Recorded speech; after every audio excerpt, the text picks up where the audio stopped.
Então eu quero começar falando aqui com vocês sobre o Di Maria. Eu vou deixar até esse post que eu fiz lá no Instagram nessa última quarta-feira sobre isso, né? Di Maria, se chegasse na metade do ano, seria a maior contratação do Cruzeiro da história. Bom, só contextualizando, não tem nada de que o Cruzeiro procurou o Di Maria e tudo mais para a sequência da temporada, somente uma especulação e boatos de que o atleta poderia vir para o futebol brasileiro. E aí, né, todo time que tem uma perspectiva de contratação de peso para o meio da temporada já fica de olho nessa situação.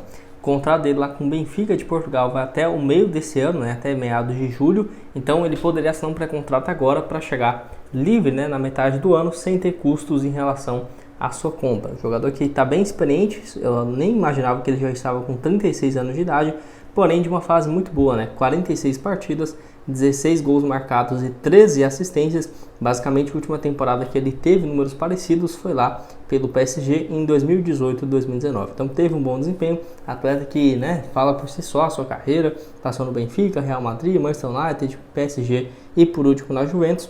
Além disso, foi peça importantíssima na conquista da Argentina na Copa do Mundo há menos de um ano e meio atrás, né? Então, para mim, é um jogador que segue numa fase muito boa, até mesmo melhor do que quando ele estava nos últimos 2 anos de PSG e também na Juventus na temporada passada, onde marcou 8 gols, né, e deu também 7 assistências. Vale lembrar que a posição que ele mais tem jogado hoje é a principal carência do Cruzeiro, que seria um ponta direita. Eu vou deixar aqui um mapa de movimentação dele também para vocês lá pelo SofaScore. Dá para ver que ele teve uma nota muito boa na Liga Portuguesa, 7,78, uma nota média muito alta.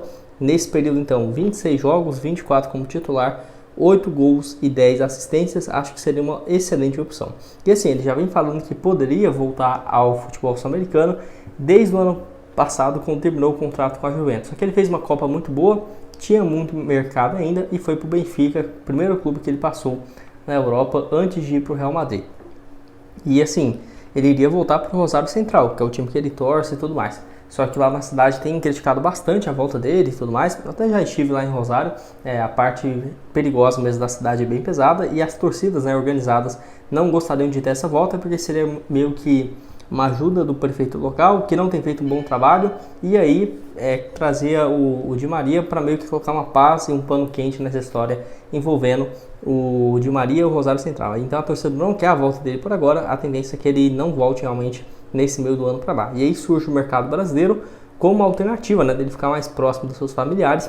Tenho certeza que apareceria várias propostas, tanto para ele continuar no Benfica ou também para ir para outro clube no futebol sul-americano, principalmente europeu, porque eu acho que ele tem muito mercado ainda e vive uma fase muito interessante.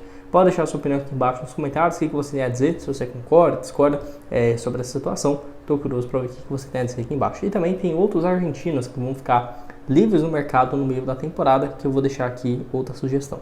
Então vamos lá, primeiro que eu quero falar aqui com vocês é sobre o Luciano Vieto, que inclusive já jogou, né, junto com o Matheus Pereira lá no Al Hilal. Vocês vão lembrar que um ano atrás ele estava sendo especulado, teve o seu vinculado o nome dele ao Cruzeiro, mas não teve absolutamente nada, mas também ao São Paulo, Flamengo e principalmente no Vasco, onde o meio-campista argentino de 30 anos optou por ir lá para o Al-Qidisha, não sei qual que é o nome dessa equipe lá do futebol da Arábia, e olha o desempenho dele aqui nesse ano, né? 13 partidas e 17 gols, que é um desempenho realmente bem interessante. Tem contrato só até junho desse ano, julho, já termina o seu contrato e pode ficar à disposição no mercado, inclusive hoje, no momento que eu estou gravando esse vídeo, agora em abril, pode já assinar um pré-contrato. Olha os últimos 5 jogos dele, né? Ele marcou simplesmente gol em todos, sendo destaque para 3 jogos consecutivos marcando 6 gols, então nos últimos 5 jogos foram 8 gols marcados e uma fase sensacional. E olha que lá no Al Hilal ele não tinha esse mesmo desempenho, né? Chegou em 2019, aí primeira temporada 6 gols, a segunda 3, foi emprestado para o Al-Shabaab e a última 8 gols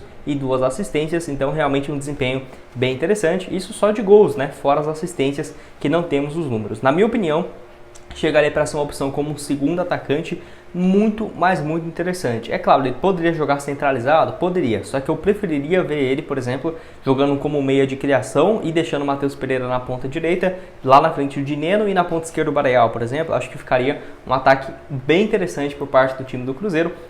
Enfim, gosto muito dessa opção, já foi um nome que poderia ter chegado no ano passado, mas se eu não estiver enganado agora, o salário dele lá na Arábia Saudita era de 2.600.000 por mês, livres de impostos. Eu lembro que o Jorge Nicola trouxe essa informação na época, então bem difícil de imaginar se essa equipe lá oferecer um novo contrato para ele e ele quiser ficar, que ele aceite, né, uma proposta como essa. Ele até teve essa proposta para ir para o Vasco, só que eu lembro que na época a esposa dele não quis que ele fosse jogar no Rio de Janeiro, porque por conta da questão de violência e tudo mais. Se o Cruzeiro em si conseguir convencer, né, de que Belo Horizonte, né, não tem os mesmos riscos que poderia ter o Rio de Janeiro da vida, ou às vezes tem um preconceito em si com o Brasil, né, que é uma pena, mas poderia, na minha opinião, ser uma alternativa muito interessante agora para julho, e é um investimento que, na minha opinião, mudaria, né, o Cruzeiro de patamar, trazer mais um Matheus Pereira, basicamente, e realmente melhorar muito o elenco. Quero que você deixe aqui embaixo a sua opinião nos comentários, o que você tem a dizer do meio-campista / atacante de 30 anos de idade. Eu gostaria demais, acho que se fizesse um investimento ali, ó, podendo pagar 1 milhão, 1,5 milhão, dependendo, né, livres, porque ele não teria uma compra. Você pode ver que quando ele foi lá em 2019, foi por quase 50 milhões de reais, né, foram várias transferências caríssimas do Vieto no decorrer da sua história. Pode deixar a sua opinião aqui embaixo. Mais um também argentino aqui nesse vídeo, um dos 2 de 3. Está falando sobre essa história do Gabigol, que já tem um tempo, né, desde aquela entrevista do Marcelo Moreno lá no programa Donos da Bola, que afirmou que o Pedro Lourenço teria interesse de trazer o Gabigol para o Cruzeiro. Sinceramente, eu já fiquei meio com o pé atrás, porque não acho que seja uma alternativa nada viável. Até porque o Gabigol, né, segue numa fase, não é muito boa lá no Flamengo e tudo mais, tem suas críticas, mas a torcida em si gosta bastante dele, porém o Tite tem colocado ele como um jogador de segundo tempo, né? Desde quando ele chegou em meados de outubro do ano passado, né? Que o Tite chegou no Flamengo, e o Gabigol tem sido reserva. Nesse ano, 9 jogos, 2 gols, ficou um tempo fora também por conta daquela questão do doping e tudo mais. Só que desde o ano passado já caiu bastante os seus números, não é à toa que foi o pior ano dele como atacante do Flamengo, né? E olha que o pior ano dele foi melhor do que os últimos 5, 6 de artilheiros do Cruzeiro, né? Tirando o Edu, por exemplo.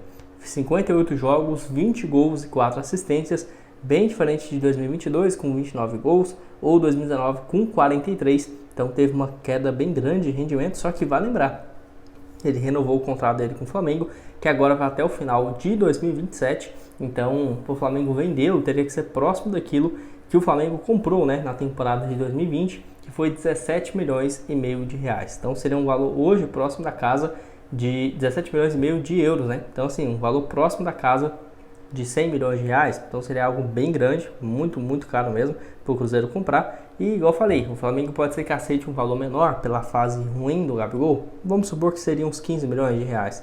Só que, com certeza, eles priorizariam, por exemplo, a venda para um clube do exterior do que para um time aqui do Brasil. Até o Palmeiras, que hoje é um adversário mais direto pela busca dos títulos junto ao Flamengo, já demonstrou interesse e o Flamengo nem abriu conversas. O Cruzeiro, se para esse mesmo caminho de procurar e tudo mais, imagina, né? Se é diretor do Flamengo, vende ele para o Cruzeiro, aí vai o primeiro jogo fora de casa, o Flamengo perde por 2-0, né, para o Cruzeiro com 2 gols do Gabigol. Imagina a pressão que não fica em cima desse dirigente. Então é realmente bem complicado pensar nesse lado. Eu particularmente não vejo essa possibilidade do Gabigol vir para o Cruzeiro, não porque é muito caro, acredito hoje que o valor dele é menor do que esses 17 milhões e meio, mas por conta da situação envolvendo, né, o Flamengo, que vai com certeza priorizar uma venda para o exterior, mesmo que às vezes seja 2 ou 3 milhões a menos do que aquilo que os times brasileiros, como o Cruzeiro, poderia, não sei, né, com o Pedro Lourenço, ou até o próprio Palmeiras, que já demonstrou interesse em contratar o Gabigol.